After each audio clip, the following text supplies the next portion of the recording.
माननीय श्री कुमार प्रशांत जी, एकदा जोरदार टाळ्या.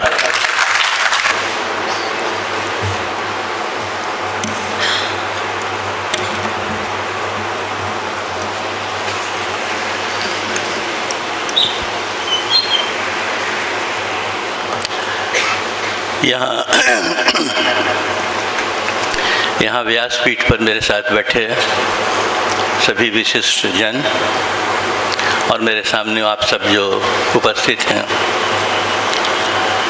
आप दोनों तरह के लोगों का बहुत आभारी हूँ मैं कि आप यहाँ इतनी देर से बैठे हैं.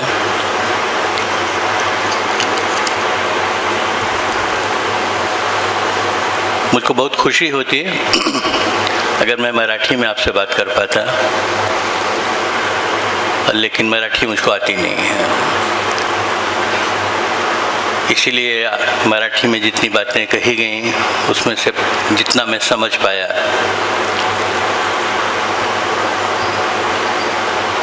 उसके आधार पर हिंदी में आप लोगों से बात करता हूँ और उम्मीद करता हूँ कि आप लोग मेरी बात समझने की कोशिश करेंगे.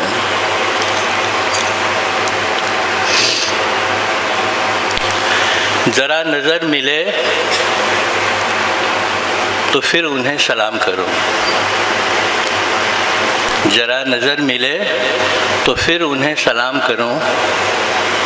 मुझे तो होश नहीं, आप मशवरा दीजिए. कहाँ से फंसाना शुरू करूं, कहाँ तमाम करूं.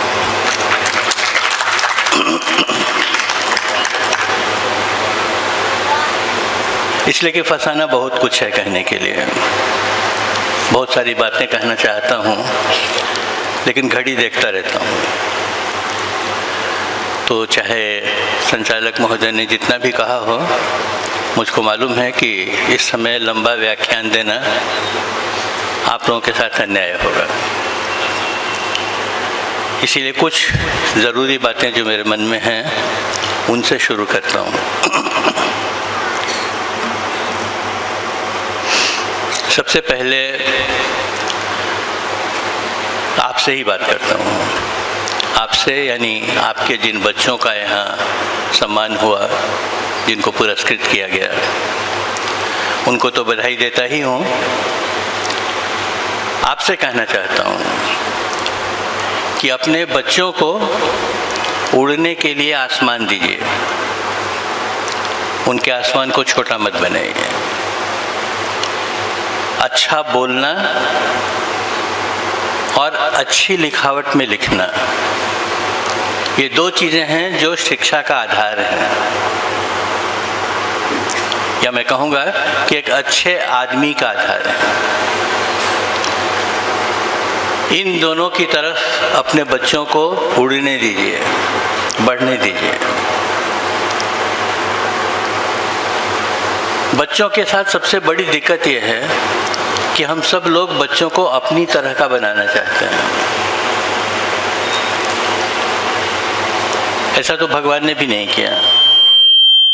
भगवान ने भी हम लोगों को अपनी तरह का नहीं बनाया, अपनी अपनी तरह का बनने दिया. तो भगवान बनने की कोशिश मत कीजिए.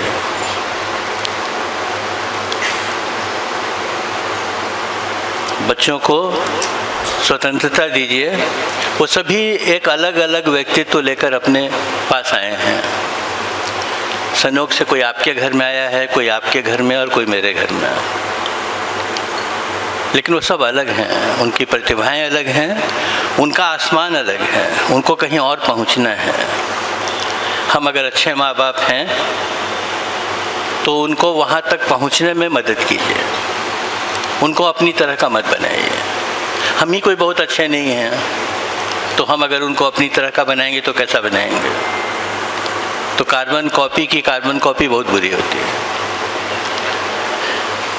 तो अपने बच्चों को इस नज़र से देखिए कि आपको उनको उड़ने के, आसमान तक छूने के लिए मदद करने की भूमिका आपकी है.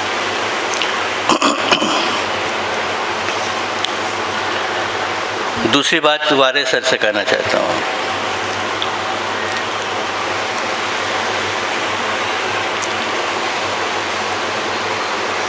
वारे सर ने जो कुछ अपने विद्यालय में किया और उसका जो पुरस्कार उनको मिला, उससे उनका मन छोटा नहीं होना चाहिए।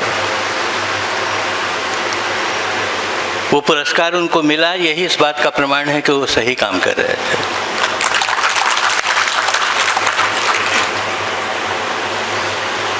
मैं आपसे कहना चाहता हूँ कि दुनिया की कोई सरकार, दुनिया का कोई ब्यूरोक्रेसी इतनी शिक्षित नहीं होती है कि वो शिक्षा में हाथ डाल सके।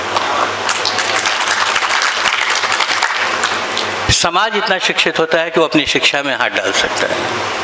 समाज को पूरा अधिकार है अपनी शिक्षा में दखलंदाजी करने का, वो शिक्षा कैसी होगी ये तय करने का और उसका स्वरूप बनाने का। यहीं पर आकर दिक्कत हुई है। हर सरकार आती है और अपनी बेवकूफ़ी का एक नया उदाहरण देते हुए शिक्षा नीति बनाती है। इतनी शिक्षा नीति बन चुकी है कि शिक्षा बची ही नहीं है, नीतियाँ ही बच गई हैं। इससे अगर बचना हो तो हमारे समाज को बहुत सारे वारे सर की ज़रूरत है।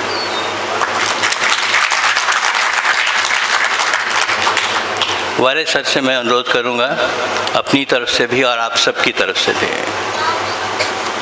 कि चप्पलों को बहुत सज़ा दे दी है उन्होंने, अब उनकी सज़ा माफ़ कर दीजिए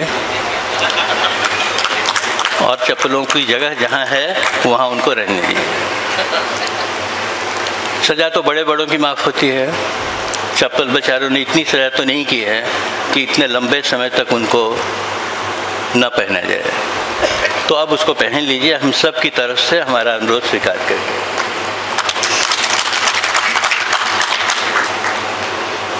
और तीसरी बात, रमेश पानसे सर की जो छोटी सी वीडियो हमने देखी है, उसके संदर्भ में कहना चाहता हूँ कि दरअसल में शिक्षा वहीं पर है, इसके अलावा शिक्षा कहीं नहीं है। छोटे बच्चों को जो प्राइमरी स्कूल में भी नहीं है, उन बच्चों को जो पढ़ाता है वही शिक्षक है, बाकी तो पेशा है। माफ़ कीजिएगा, जो लोग प्रोफेसर और शिक्षक हैं उनको अपमानित करने के लिए नहीं कह रहा हूँ, जो सच्चाई है वो बता रहा हूँ। उन बच्चों के साथ जो पढ़ाई करता है, पढ़ा सकता है, उन बच्चों को जो सिखा सकता है, या जैसा मैंने आपसे कहा, उन बच्चों को जो आसमान दे सकता है, वही शिक्षक है, बाकी सब पेशे हैं। उन पेशों में बहुत कुछ रखा हुआ नहीं है। जो एक ढर्रे में ढर गए हैं उनको आप पढ़ाने की कोशिश कर रहे हैं, कितना पढ़ाइएगा? 10-12 साल का बच्चा एक आकार ले लेता है, वो बन जाता है जो उसको बनना है। अब उसको बहुत आप बना नहीं सकेंगे, बनाना तो वहीं हो रहा है। अगर वहाँ बच्चा सही बना तो आपको बहुत ज़्यादा मेहनत नहीं करनी पड़ेगी। तो ये अनुताई वाघ या रमेश पानसे सर, ये सब नाम नहीं है, ये सब दिशाएं बताती हैं। सड़क पर जाते हो तो दिशा बताती है ना, इधर जाओगे तो दिल्ली पहुंचोगे, इधर जाओगे तो फलाना पहुंचोगे। समाज की सड़क पर ये सब साइन बोर्ड्स हैं जो हमको बताते हैं कि किधर जाना है और किधर नहीं जाना है। ये अगर हम लोग ठीक से समझ लें तो आज जिस शिक्षा के बारे में बात करने के लिए मुझको कहा है, उसकी एक भूमिका बन जाती है।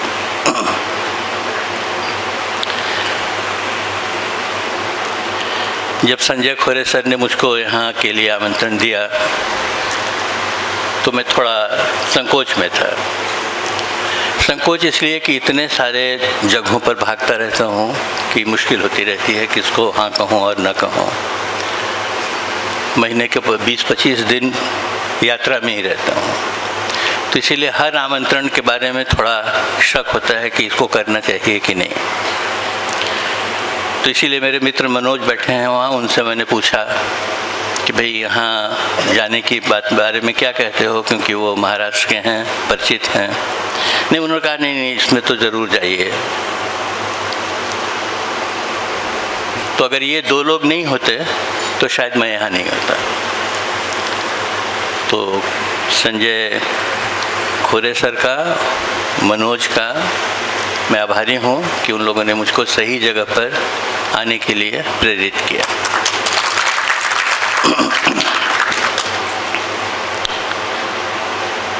ये बहुत अजीब सी बात है, इसको आप सोच कर देखिए कि बिहार के किसी सुदूर जगह पर एक आनंद कुमार नाम का आदमी शिक्षा की दिशा में कुछ काम कर रहा है। जो भी उसकी उपलब्धि है उस पर नज़र जाती है अंबड़ में बैठे हुए संजय खोरे जी की, और ये उससे संपर्क करते हैं, और वो संपर्क इतना गाढ़ा और मजबूत होता है कि आनंद जी यहाँ पहुँच जाते हैं। इसमें से आप क्या समझते क्या हैं? दोस्तों, मुझसे अगर कोई कहे तो मैं कहूँगा इसी का नाम है देश। अगर देश का एक कोना अपने देश के किसी दूसरे कोने में घटती हुई घटना को पहचानता है और उसके साथ रिश्ता जोड़ने की कोशिश करता है तो देश बनता है। ये संजय खोरे और आनंद जी का सवाल नहीं है, अपने देश के किसी भी कोने में घट रही किसी भी घटना के साथ रिश्ता जोड़ने का सवाल है। नहीं तो देश तो एक भूगोल है, भूगोल से बने हुए देश टूट जाते हैं, मन से बने हुए देश टिकते हैं। हमारे देश का मन छोटा होता जा रहा है और भूगोल को जोर से पकड़ने की कोशिश हो रही है। इसमें से हमको बाहर आना है।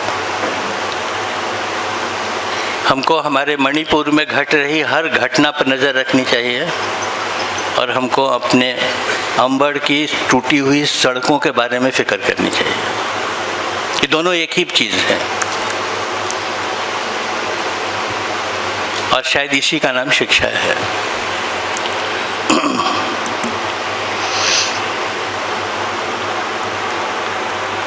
शिक्षा दरअसल में चीज़ क्या है? जो सपने देखना न सिखलाए वो शिक्षा नहीं है, ऐसा कहीं कहा हुआ मेरा वाक्य आज मुझको विषय के रूप में दिया गया है। शिक्षा दरअसल में नया बनाने की तरकीब है। जब भी आप कुछ नया गढ़ते हो, नया सोचते हो, तो शिक्षा है। नया किसको बनाना है? खुद को बनाना है। हम लोग दूसरों को बनाने में बड़ी मेहनत करते हैं, खुद को बनाने में बहुत सारी छूट देते हैं खुद को। तो मैं कहता हूँ शिक्षा खुद को बनाना और सामने वाले को बनाना, इसको ही शिक्षा कहते हैं।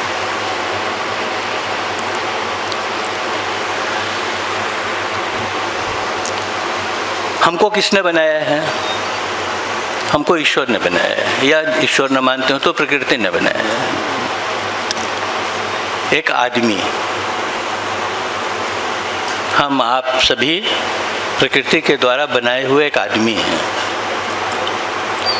इस आदमी को इंसान बनाने की कोशिश लगातार करनी पड़ती है।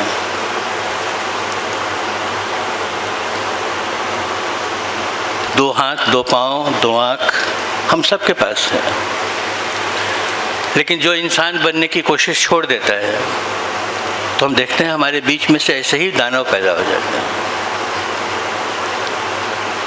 समाज के लिए बोझ पैदा हो जाता है। इसका मतलब है कि जो आदमी की तरह हम आ गए हैं, यह अंत नहीं है, शुरुआत है। यहाँ से कहानी बनानी है, इंसान बनने की तरफ धीरे धीरे बढ़ना है। ये इंसान बनने की तरफ बढ़ने की जो कोशिश है, यही नयापन है। कहा है न किसी ने कि फरिश्ते से बेहतर है इंसान होना। फरिश्ते से बेहतर है इंसान होना, लेकिन इसमें लगती है मेहनत ज़्यादा। इंसान बनने में मेहनत बहुत करनी पड़ती है, खुद से बहुत लड़ना पड़ता है, अपने ही संस्कारों से लड़ना पड़ता है।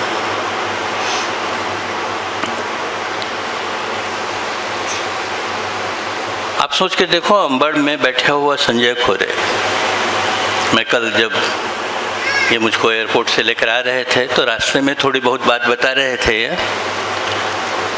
इसलिए बहुत कुछ नहीं जानता हूँ मैं, लेकिन जितना कुछ इन्होंने मुझको रास्ते में बताया उससे बहुत समझ में आया मुझको। इन्होंने कहा कि बिहार का पिछड़ापन और हमारे इस इलाके का पिछड़ापन दोनों में बहुत समानता है होगी, लेकिन मैं संजय जी को ये भी कहना चाहता हूँ कि हम दोनों के सपनों में भी बहुत समानता है, सिर्फ पिछड़ेपन में समानता नहीं है। बिहार का एक बहुत पिछड़ा हुआ जिला है गया, जहाँ पितृपक्ष का मेला वगैरह लगता है, देश जानता है उसको। उस गया का एक बहुत ही पिछड़ा हुआ गांव है जिसका नाम है लहरौल। उस बहुत ही अनजाने से पिछड़े हुए गांव में एक निरक्षर आदमी रहता था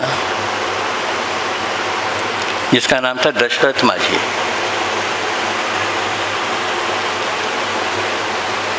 छोटी सी ज़मीन थी उसकी जिस पर वो खेती करता था, और हर दिन दोपहर में, यहाँ भी होगा वो चलन, बिहार में तो है ही है, कि दोपहर में किसान जो खेत में काम करता है उसके घर से उसका खाना लेकर घर का कोई आदमी उसके पास पहुँचा देता है ताकि वो खेत में खाना खा ले। तो ये जो दशरथ माझी थे, इनकी पत्नी हर दिन खाना लेकर के दोपहर में उनके पास पहुंचती थी, और पहुंचती थी तो बिल्कुल बेतहाशा थकी हुई चूर चूर हो जाती पहुंचती थी, उनको होश नहीं रहता था। क्या बात थी, कभी बहुत देर से पहुंचती थी। जिस रास्ते उसको आना था अपने खेत पर, उसके बीच में एक पहाड़ी थी। उस पहाड़ी पर चढ़कर उतरकर तभी वो अपने खेत में जा सकती थी। तो उस पहाड़ी पर चढ़ने में ही उसकी सारी ताकत निकल जाती थी। वो किसी तरह दशरथ माझी के पास वो खाना पहुंचा पाती थी।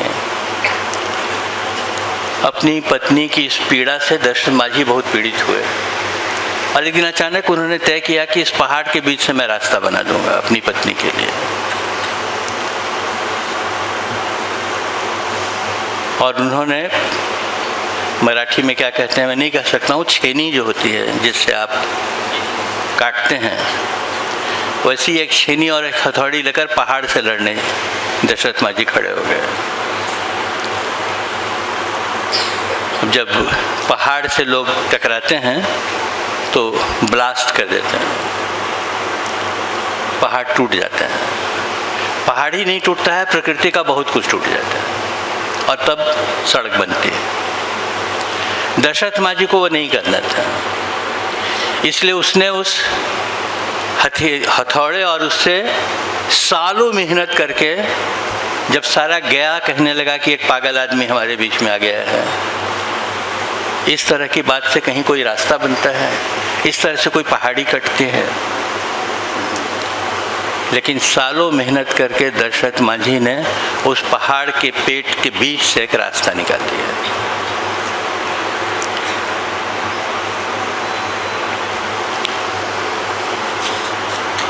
आज अगर आप गया जाएंगे तो वहाँ एक अच्छी सी सड़क पहाड़ के बीच में से निकलती है, जिसने लोगों का वो सफ़र बहुत आसान बना दिया है, जिससे दशरथ माझी की पत्नी को इतनी परेशानी होती थी।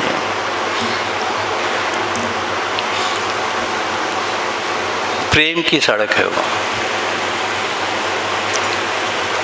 पत्थरों की नहीं है।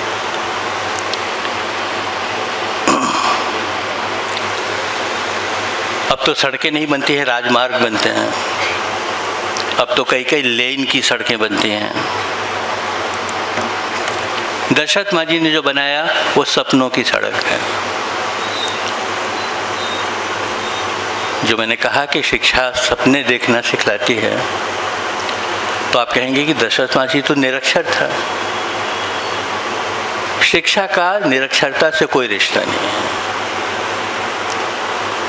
जो निरक्षर है वो निरर्थक नहीं है, इस बात को हमेशा ध्यान रखिए। उस पढ़ाई को आप क्या कहेंगे जो पढ़ाई दशरथ माझी ने अपनी पत्नी की पीड़ा को देखकर सीखा? उस पढ़ाई को आप क्या कहेंगे जो संजय खोरे सर ने यहाँ से बैठे बैठे आनंद जी की पढ़ाई को देखकर प्रेरणा पाई? कहाँ से ये चीज़ आती है? यही सार्थक है और यही शिक्षा है। इसीलिए आपके पास डिग्री क्या है, आपने क्लास कितनी पार की है, किताबें कितनी पढ़ी हैं। सच में आप सोचो तो किताबें क्या हैं? किसी दूसरे की शिक्षा का प्रमाण है, मेरी शिक्षा का नहीं है। किसी दूसरे ने किताब लिखी है अपने अनुभवों की, वो मेरे बहुत काम की नहीं है, थोड़े समय ही काम की है। मुझको तो अपने अनुभव की अपनी किताब लिखनी है, तब मैं शिक्षित हो सकूंगा, तब मेरी शिक्षा हो सकेगी। तो मराठी में आप जिसको शिक्षा कहते हैं वो एक अलग चीज़ है। दरअसल में आज हमारी शिक्षा मराठी की शिक्षा बन गई है, जिसको आदमी की शिक्षा बनाना है। इसीलिए सपने देखना बहुत ज़रूरी है। और सपने दो तरह के होते हैं दोस्तों। एक वो जो रात में हम सब देखते हैं और सुबह होते ही टूट जाते हैं। लेकिन एक सपना ऐसा भी होता है दोस्तों जो हम दिन में देखते हैं और उस सपने को देखने के बाद रात में नींद नहीं आती है। जब तक वो सपने पूरे नहीं हो जाए तब तक हम उनके पीछे पागलों की तरह, किसी दशरथ माझी की तरह दौड़ते रहते हैं। इसीलिए शिक्षा जो है वो सपने देखना सिखलाती है। 3 H हैं हमारे पास। एक हेड है, एक हैंड है और एक हार्ट है। ये 3 H है जिससे आदमी बना हुआ है। अगर इन 3 को आप जोड़ दो तो एक आदमी बन जाता है। इस 3 को जो छू सके उसको शिक्षा कहते हैं। इन तीनों का संतुलित विकास ही शिक्षा है। एक का अगर हुआ तो अधूरा विकास है। बहुत सारी डिग्रियां होगी तुम्हारे पास, लेकिन हाथों में ताकत नहीं कि कुछ कर सको, सिर्फ कलम खींच सकते हो, तो अधूरे हो, पूरे नहीं हुए। बहुत सारी डिग्रियां हैं, बड़ी अच्छी प्रिंसिपल की नौकरी मिली हुई है, लेकिन अपने साथ के लोगों की संवेदना महसूस नहीं करते हो तो अधूरे हो, विकसित नहीं हुए। इसलिए हमारे जितने यूनिवर्सिटी, कॉलेज, स्कूल हैं, सब शिक्षा के नहीं कुशिक्षा के केंद्र हैं। इसलिए इन सब को बंद कर देना चाहिए, ऐसा गांधी जी ने कहा। इन सब को बंद करके एक नई कल्पना करने की जरूरत है।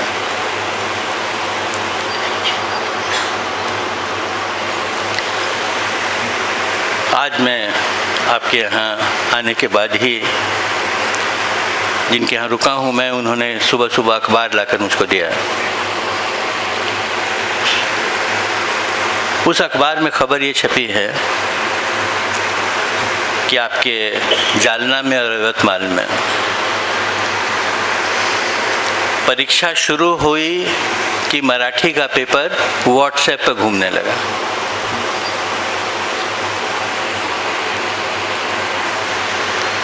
व्हाट्सएप पे घूमने लगा, उसका मतलब आप समझ रहे हैं।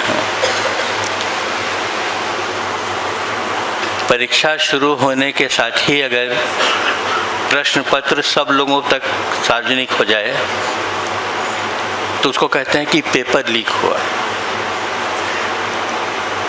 मैं कहता हूँ पेपर लीक नहीं हुआ, कुछ शिक्षा का परिणाम हुआ।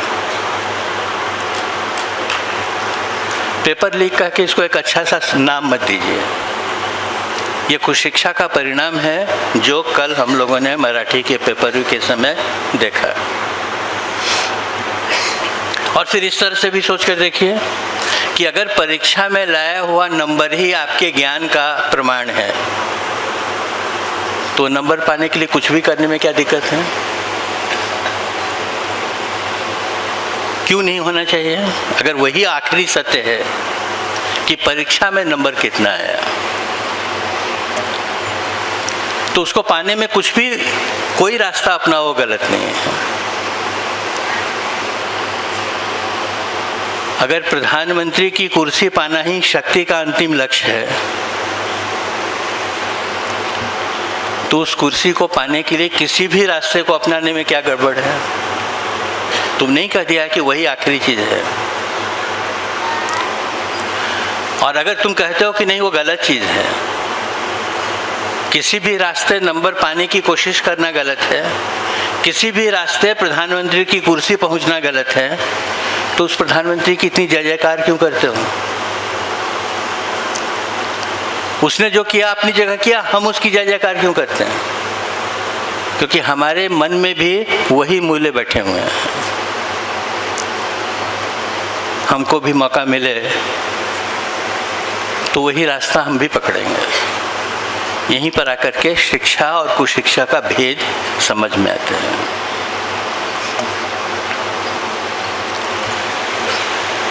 तो सब चीज़ों को बहुत नए तरह से सोचने की ज़रूरत है। विकास का इतना नारा हो रहा है, विकास करना है, विकास करना है। अगर हम शिक्षित हों तो हम पूछेंगे कि नहीं विकास करना है ये न बताओ, विकास किसका करना है ये बताओ। विकास किसका करना है इस सवाल का जवाब अगर दोगे तो तुम्हारे विकास की पोल खुलेगी। इसीलिए तुम उसको दबा जाते हो। तो समाज में विकास किसका करना है? तो गांधी कहते हैं बहुत आसान है समझना, जो सबसे पीछे खड़ा है उसका विकास करना है। आखिरी आदमी उस तक जो विकास पहुंचेगा उसको मैं विकास मानता हूं। जो उस तक पहुंचा ही नहीं वो तुम्हारा विकास होगा, समाज का विकास तो नहीं है। ये शिक्षा है। तो शिक्षा सिर्फ किताबों में नहीं रखी हुई है, शिक्षा सिर्फ क्लासों में नहीं रखी हुई है, शिक्षा हमारे लेक्चर्स में नहीं रखी हुई है। शिक्षा देखने का नजरिया बदलने में रखी हुई है।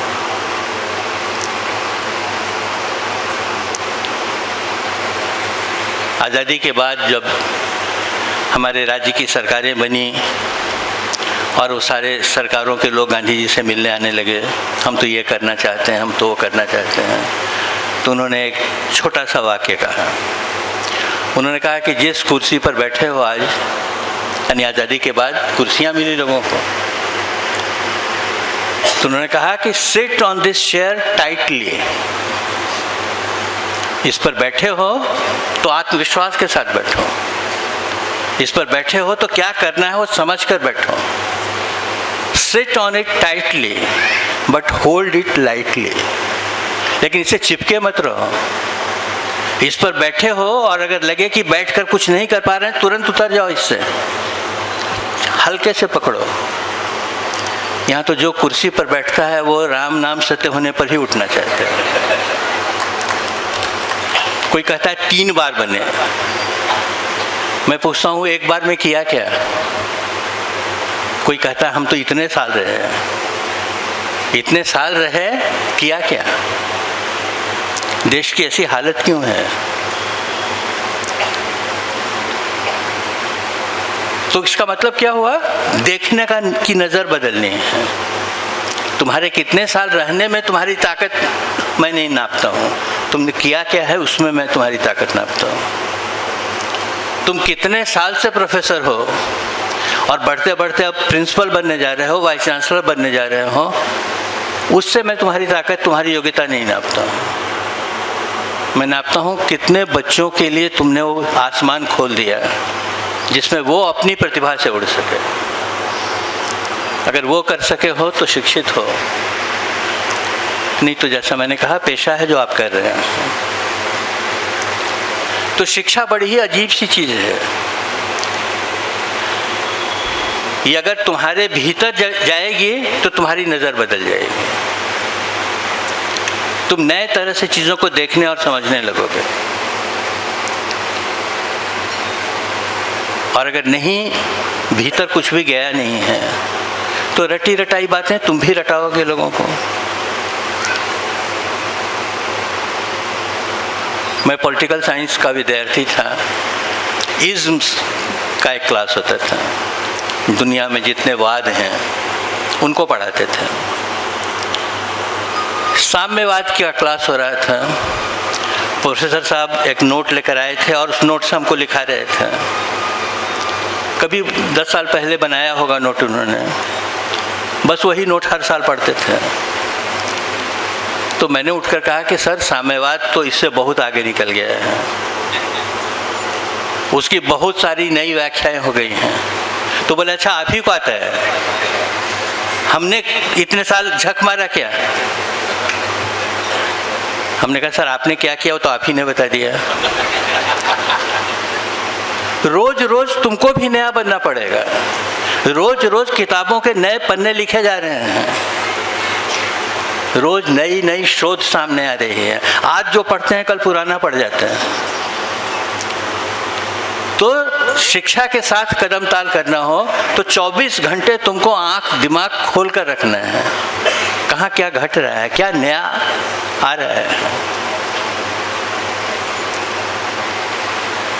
अभी मैं आपके यहाँ जब आ रहा था, जो स्टॉल लगा रखा है आपने, रुकने का मौका तो नहीं मिला, मैं किताबों का बहुत प्रेमी आदमी हूँ।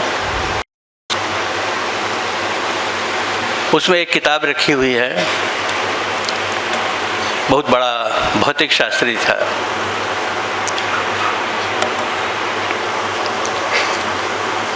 हमारे दौर में उससे बड़ा आदमी पैदा नहीं हुआ। ऐसा लोग कहते हैं कि आइंस्टाइन के बाद के बराबर का वो आदमी था। वो किताब अगर आप देखेंगे बाहर तो उसके कवर पर जो फोटो है उसमें वो साइंटिस्ट जो है वो एक कुर्सी पर बैठा हुआ है, और वो साधारण सी कुर्सी नहीं है, बड़ी टेक्निकल कुर्सी। तो समझिए कि वो कुर्सी ही वो बन गया था, वो आदमी ही वो कुर्सी था। क्योंकि जवानी के दिनों में उसको एक ऐसी रेयर बीमारी हुई, जिस बीमारी के बाद न वो बोल सकता था, न लिख सकता था, न कह सकता था, न हाथ पांव हिला सकता था, बिल्कुल ख़त्म ही हो गया था। उसके शरीर के सारे फैकल्टीज जवाब दे चुके थे। तो उसके लिए कि इलेक्ट्रॉनिक कुर्सी बनाई गई जिसमें उसको फिट कर दिया गया। अब होता क्या था कि जब वो दिमाग में कुछ सोचता था, क्योंकि आदमी तो था वो, इतना बड़ा साइंटिस्ट था, तो जब सोचता था वो, तो उसके भौं के पास एक नस थी जिसमें थोड़ा स्पंदन होता था। वो उसका सोचा हुआ वहाँ पर रिफ्लेक्ट करता था, लेकिन उसको कौन जानता है। हम तो जब बोलते हैं तो अपनी अभिव्यक्ति कर पाते हैं, लिखते हैं तो अभिव्यक्ति कर पाते हैं, वो कुछ भी नहीं कर पाते। तो ये जो कुर्सी बनी, इस कुर्सी में ऐसी डिवाइस लगाई गई कि जो स्पंदन होता था उसको पढ़ता था कि क्या हो रहा है इसके दिमाग में, और फिर उसको डिकोड करता था। वो कंप्यूटर उसको खोलता था, पढ़ता था, डिकोड करता था, और फिर कागज़ पर प्रिंट करता था कि इसके दिमाग में क्या आया। आप सोच सकते हैं कि कितनी कठिन प्रक्रिया रही होगी है।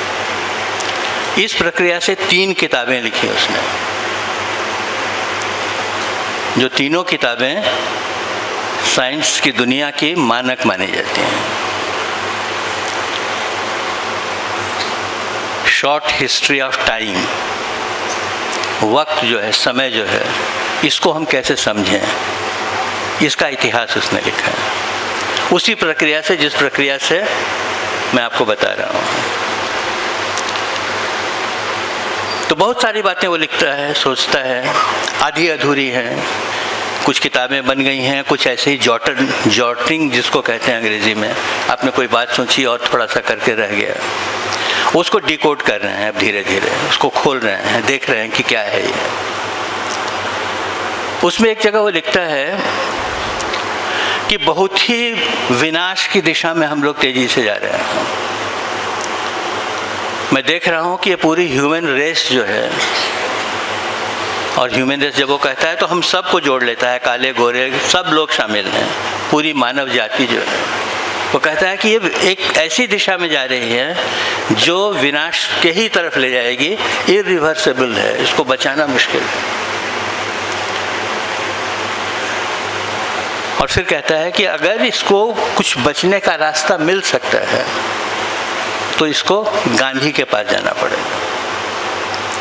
यहाँ पर आके वाक्य खत्म हो जाता है। यानी उसके बाद वो सोचता कि उसको गांधी का क्या मतलब है, तो शायद हम लोग को समझने में आसानी होती, लेकिन वहीं पर आके वो वाक्य खत्म हो गया है। इस स्टीफन का गांधी जी से क्या परिचय रहा? जवानी में जो ऐसा बीमार हुआ, इंग्लैंड में रहने वाला एक नौजवान लड़का, जिसने गांधी को पढ़ा होगा, इसकी भी ज़रूरत में इसको नहीं लगती है। गांधी से उसका कोई खास परिचय होगा ऐसा भी नहीं लगता है।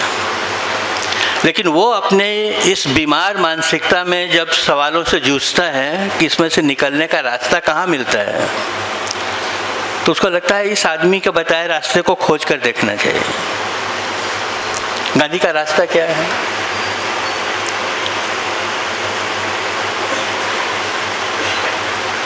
आप सोच कर देखिएगा इस बात को, इसलिए ये बात आपके पास छोड़ कर जा रहा हूँ मैं। गांधी इस देश में बहुत सारे सपने जगा कर चले गए, क्योंकि पूरा करने का तो मौका ही नहीं मिला। जिस आज़ादी की लड़ाई लड़ी उन्होंने, उस आज़ादी के बाद 125 दिन भी जिंदे नहीं रखे, हम लोगों ने गोली मार दी उनको। जिंदे होते तो पता नहीं, कुछ सोचते कि क्या है, मालूम नहीं क्या करते। लेकिन बहुत सारे ऐसी संभावनाएं जगाकर वो हमारे बीच में चले गए कि आज तक हम उनको समझने की कोशिश कर रहे हैं कि क्या है ये। नहीं तो क्या ज़रूरत है 30 जनवरी को 1948 को गोली मारी, उस दिन ही गांधी की कहानी ख़त्म हो जानी चाहिए थी। हर आदमी की मौत के साथ उसकी कहानी ख़त्म होती है, स्वाभाविक है। इस आदमी के बारे में हम इस तरह बात करते हैं, हम आप सभी, जो लगता है कि कल ही तो था, अभी तो बात कर रहे थे। गांधी जी क्या कहते हैं इस बारे में? क्यों इस तरह की आदमी मरने से भी मरा क्यों नहीं है? इसलिए नहीं मरा कि हम सब के भीतर कुछ सपने हैं। जब तक हमारे भीतर सपने हैं तब तक गांधी मरेंगे नहीं, क्योंकि गांधी सपने ही तो देखते रहे।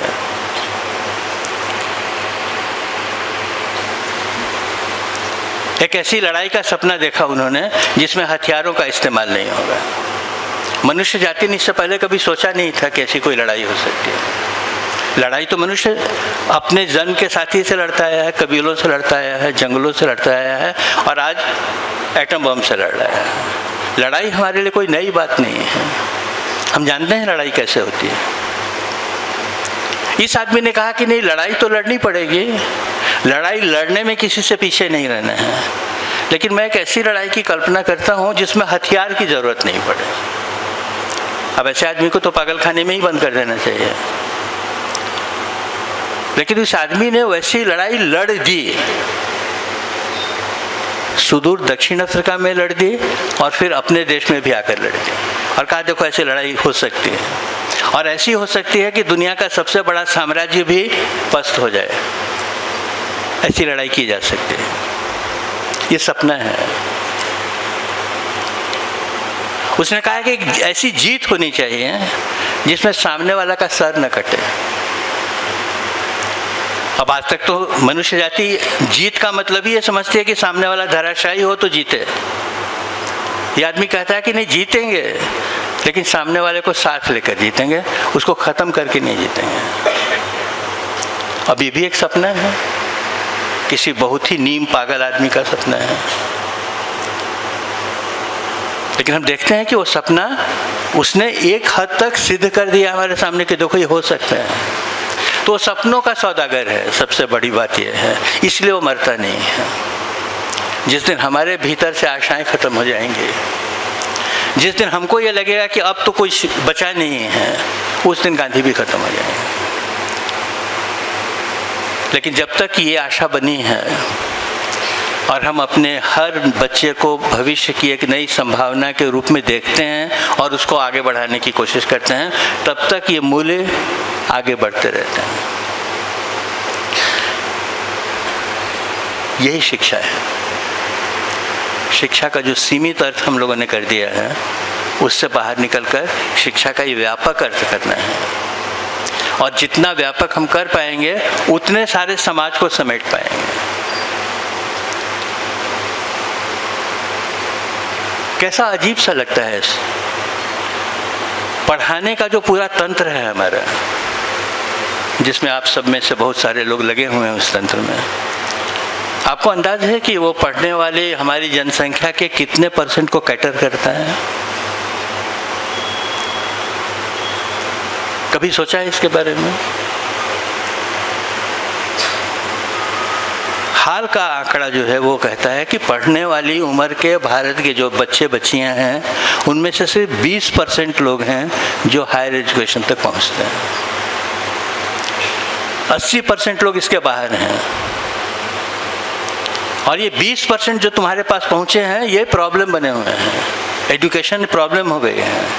कहाँ से इसको चलाएं, कहाँ से पैसा लाएं, सैलरी कैसे दें, इसी में सरकार लगी हुई है। और अब सरकार ने हथियार भी डाल दिया है, प्राइवेट कर दिया, भाई जिसको चलाना है चलाओ, हमसे नहीं चलेगा ये। कितनी भयंकर बात है। 20% को कैटर करने वाली शिक्षा हमारे देश के किस काम की है? क्योंकि 80% लोग तो बाहर रह गए हैं। और वो 80% बच्चे शायद हमारे इन 20% बच्चों से ज़्यादा काबिल भी हो सकते हैं। लेकिन हमने नो सीट अवेलेबल का बोर्ड लगा के रख दिया है, वो बाहर खड़े हैं। अगर वो भीतर आए तो क्या होगा? आपकी सारी कॉलेज यूनिवर्सिटी की दीवारें टूट जाएंगी। तब गांधी आते हैं और कहते हैं कि यूनिवर्सिटी विदाउट वॉल्स बनानी पड़ेगी।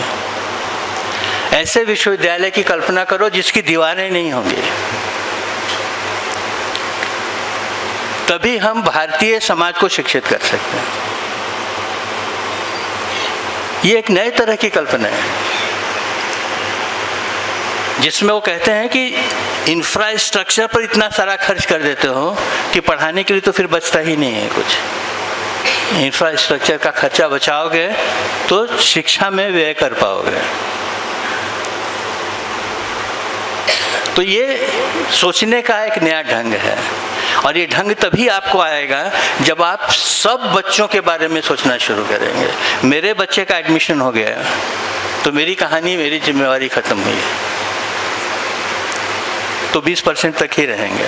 और तब जो छूटे हुए 80% बच्चे हैं, उसमें आपका बच्चा भी होगा। यही तो हो रहा है ना। पब्लिक स्कूल वो है जिसमें पब्लिक नहीं जा सकती है, उसको हम लोग पब्लिक स्कूल कहते हैं।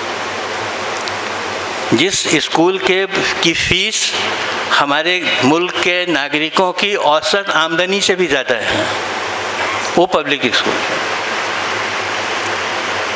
वहाँ वो बच्चे पढ़ने जाते हैं जो कल बैठकर भारत की नीतियाँ तय करते हैं। ये सरकारें तो आती जाती रहती, इनका तो कोई मतलब नहीं है। असल ताकत तो उस ब्यूरोक्रेसी की है जो बैठकर नियम बनाती हैं, जो सरकारें जाने के बाद भी बनी रहती हैं। उसने तो कभी देखा ही नहीं है कि 80% का समाज कैसा है। वो जब कानून बनाता है, वो जब नियम बनाता है, वो जब योजनाएं लाता है, तो सिर्फ 20% ही उसकी नज़र में है। और देश तो 80% का है या 100% का है। तो कितनी बड़ी विडंबना है ये। तो आपको एक नए तरह से इसको सोचना पड़ेगा। हम सब अपनी अपनी जगह पर इसको महसूस करें कि सिस्टम कैसा बनाया जा रहा है, कौन बना रहा है। हम लोग इसमें बहुत पड़ जाते हैं। हम किस पार्टी के, हमको कौन अच्छा लगता है, कौन नहीं। हमको ये परिस्थिति समझनी है। और इस परिस्थिति को बदलने में जो मदद नहीं करता है उसकी हमको ज़रूरत नहीं है। जब आप ऐसा सोचेंगे तब आपको किसी वारिसर की कीमत समझ में आएगी कि आखिर पागल आदमी को क्यों ज़रूरत पड़ी थी ऐसा करने की। अच्छी भली नौकरी कर रहा था, लेकिन ये दिमाग में जब बातें आने लगती हैं तो तुम बिल्कुल एक नए तरह से सोचने लगते हो। ये नए तरह से सोचना ही शिक्षा है, इसका हम लोग ध्यान रखें और रोज़ नए बनने की कोशिश करें। तो रात बहुत हो गई है, इसलिए बात को समेटना तो है ही है कहीं।